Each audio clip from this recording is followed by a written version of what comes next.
السلام علیکم و رحمت الله و برکاته.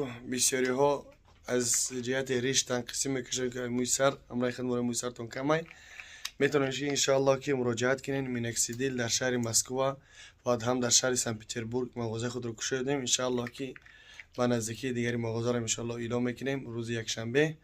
داروها در ما بسیاری هاش الحمدلله که هستن. انسانایی که موی سرشون میریزه، چه زنانه باشه، چه زن باشه، چه مرد. و همچنین به قربی ماه شریف رمضان است.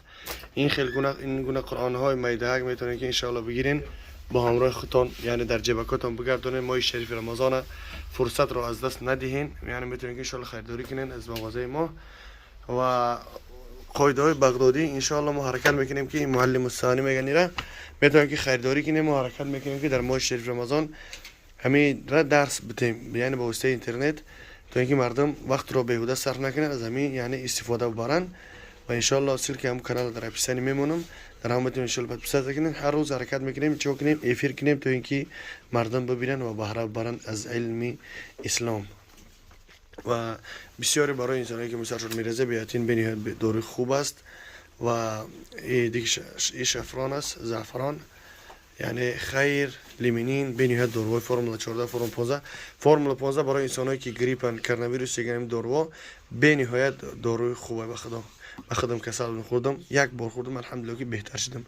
4 نیتامین برای انسانای کودکایی که یعنی ایمیونیته سیستم برای اونها هم اینی توصیه داده میشه. و دیگر چه هستن برای انسانایی که قداشون بلند نمیشوند، اینا کودکایی که هستن که قداشون بلند نمیشوند برای همونها انشالله که اینمی توصیه داده میشه.